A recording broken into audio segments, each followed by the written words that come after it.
Narito tayo ngayon upang matunghayan ang napakainit, nagbabaga, talaga namang pinag-uusapan at latest na inaabangan ng lahat.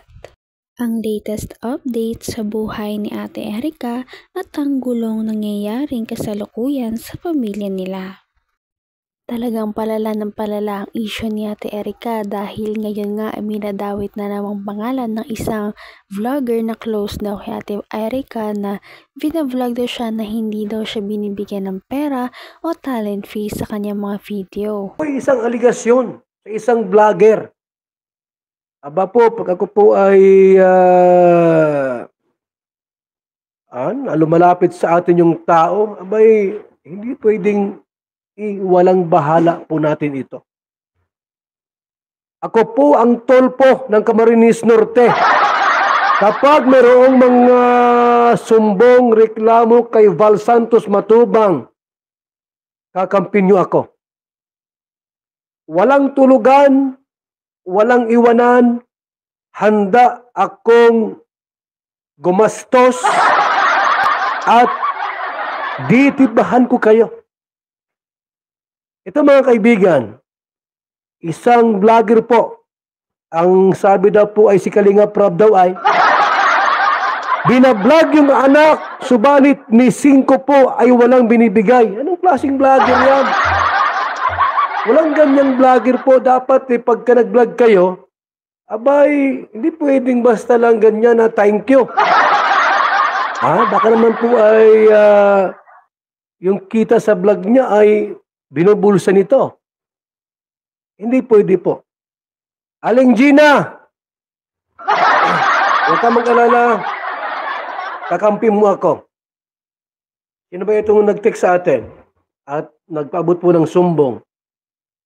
Nanay Gina Pansa Sorita. Nay! Huwag kang mag-alala po. Anytime, anumang oras, tumawag ka sa aking numero. 0929-1132-469. Kakampihan kita dito. Ireklamo natin itong vlogger na ito. Binablog ang inyong anak na si Erica Sorita. Subalit ni 5 walang binibigay. Abay, poverty po niyan. Hindi pwede pong ganyan sa panahon natin ngayon.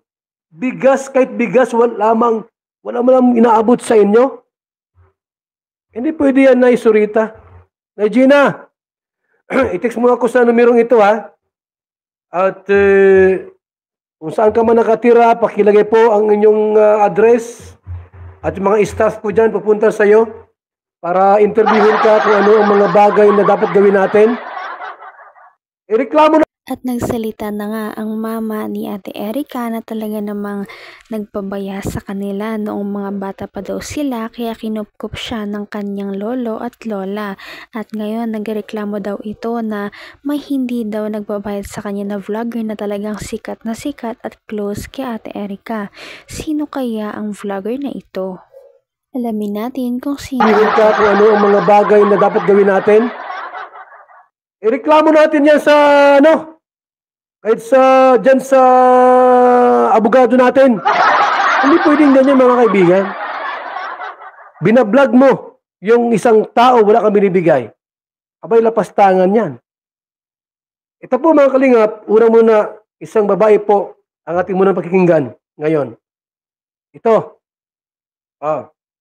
Si Ginang Gina Panza, na ina ng dating Kalingap Angel at ex-love team partner ni Edu na si Erica, ay may aligasyon laban kay Kalingap Rab. May aligasyon laban kay... Sino itong Kalingap Rab na ito? Sir, alam ba itong Kalingap Rab na binabanggit ni Gina dito? Sir, boss, sir, alam mo ito dahil Kalingap Rab daw. Isang vlogger daw po na binablog yung anak pero wala daw binibigay kahit 5 duling. Aba, hindi pwede yan. Ito, tuloy po natin. Vlog nila si Erica, ngunit wala umanong inaabot man lang si Kalingap Rab na kahit na 5. Kahit 5 walang binibigay? Hindi pwede po yan. Nay Gina, i-text mo ako sa ating numero at may abogado tayo dyan. Yung reklamo mo, isampa natin sa lalong madaling Ako ang kakampi mo rito. Hindi pwedeng ganyan. Ano yung pa-birthday pool niyan? Mga vlogger na ito, mga pasaway, no? Wala kayong ginawang mabuti. Ito ay nakarating sa kaalaman ni Kuya Val. May nagreklamo. Kaya ito ay nagalit. Siyempre. Kay Kuya Val, ang panig niya ay na kay Ginang Gina. Opo naman kasi alam niyo po, yung mga inaaping tao po. Yung mga taong inaapi, minamaliit, hinahamak, ako po ang kakampi ninyo. Walang iba. Val Santos Matubang po. Ayon pa kay Kuya Val, ay ayaw niyang may naapi at naabuso. Ayaw ko may naapi. Sapagkat si Kuya Val ay kakampi ng mga inaapi. Opo. Marami na akong naipakukulong. Aling Gina, maraming salamat sapagkat mayroong isang taong Grabe, pati ang vlogger na si Kalinga Prab na talaga namang nag-ahon sa kanya sa kahirapan mula nung siya ay ma-discover, ay talaga namang pinagbintangan pa na hindi talaga siya nagbabayad ng tamang fee kay Erica. At ito nga ay ang inireklamo ng mama ni Ate Erica na si Ate Gina. At ito na nga ang mga susunod pang text mo ako sa ating cellphone number 0929-113-2469. Ano mang oras, kahit hating gabi. Baka naman may asawa ka, magsilo sa akin, ha? Sabihin mo, wag magsilo sa akin. Kahit madaling araw, handa kitang dipahan at sabihin mo lahat. Ito mga vlogger na pasaway.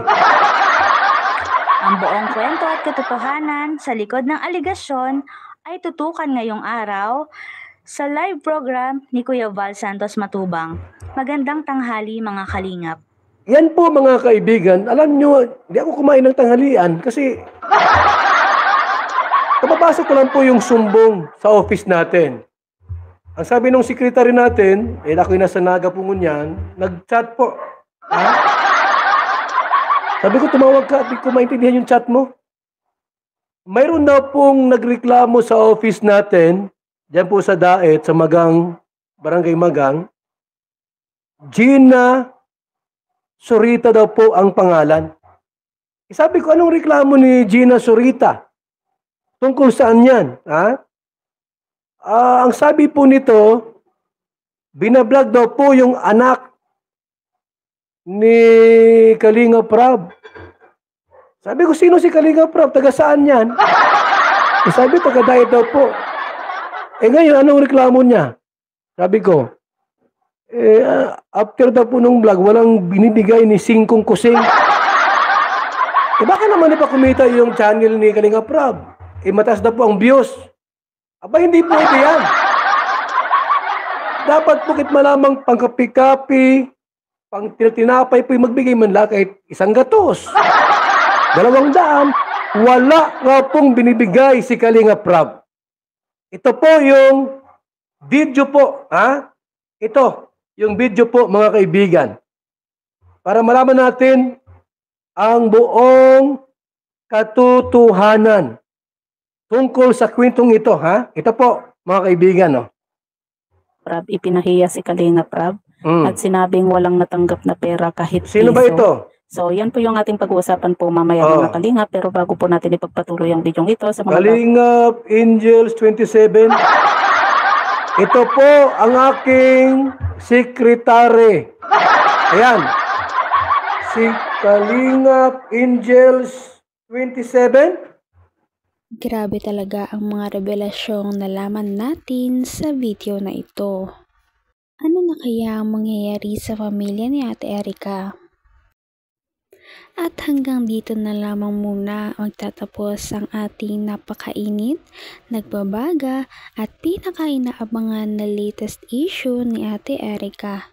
At yan ay pagpapatuloy natin sa ating mga susunod na video. Hanggang sa muli, maraming salamat sa panonood. Bye!